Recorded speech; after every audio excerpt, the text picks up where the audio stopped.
Richard Rapport joining us with one more round to go. You're on 8 points, one more round in the first day here of the Blitz. How would you say your tournament has been so far? It doesn't look bad.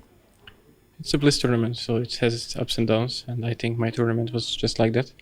Yeah, probably, I don't know. I mean, a lot of mistakes from everyone, myself included. But yeah, it's kind of supposed to be more about spectators and fun, so I'm trying to have some fun. But in Blitz, are mistakes more easily forgiven than in Rapid and classical chess? Well, they're supposed to be, but also, I mean, it cannot be taken for granted, right? It depends on the opponent, and usually when you are a chess player, I think you generally aim for control. I mean, control over your positions and everything, and okay, maybe even in life. I don't really know that. But as in Blitz, you kind of give up that illusion of control what you have left, because eventually you're going to make blunders and small inaccuracies will creep in, and you will be left on the good graces of your opponent. Yeah? You said you want to have a bit of fun, and it's about the spectators having fun as well. In your play, do you have that in mind? Are you trying to experiment and be more creative deliberately because it's a Blitz and feel more relaxed? Yeah, but I lost one game, for instance. I think I just the guy just took all of my pieces like I was a kindergartner. That was not so much fun. So it's very hard to you just play chess, you just play quickly and hope for the best and see what happens. No, this may sound like a silly question, but what is a better feeling, to lose but in a very creative, exciting way in an exciting game, or to win in a very dull way? To win a very dull game, sorry. Yeah, I guess it just depends on the person. The answer depends on the person whom you're asking. Okay, I'm asking you.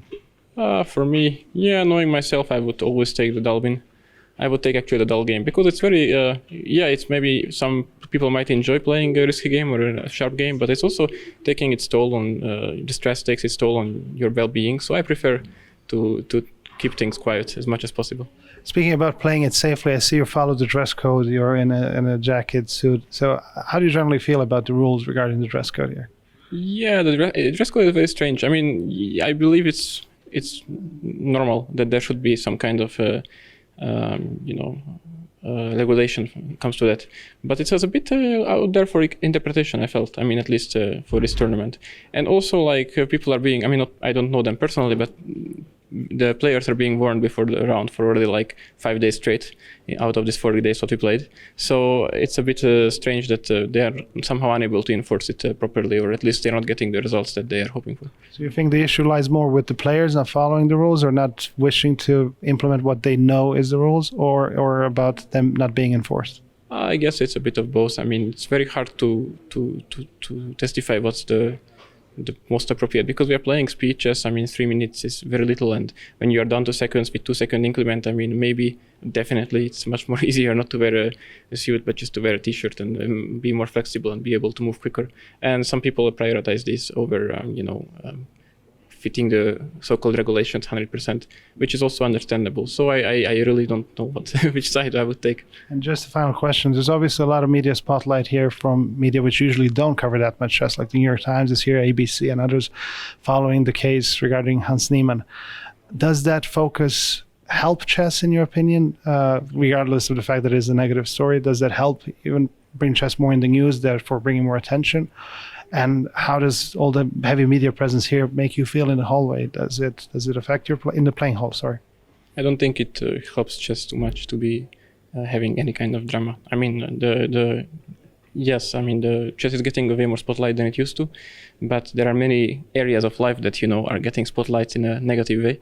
And if I was a parent, I would see all this drama no matter what's going on. I mean, I would think, okay, maybe chess is a bit unsecure field to put my child in. So I don't think it's helping too much to popularize chess. Of course, people are getting more familiar with chess, and maybe some of them will start playing, and then maybe will stick with it to a hobby level because of this incident and because of this news coverage around it. But I feel like it would be much better if people would focus on positive things, and they would have the same much coverage, just simple events like this one or other tournaments, which are, in my opinion, as an insider, deserve way more publicity than they get. Yeah.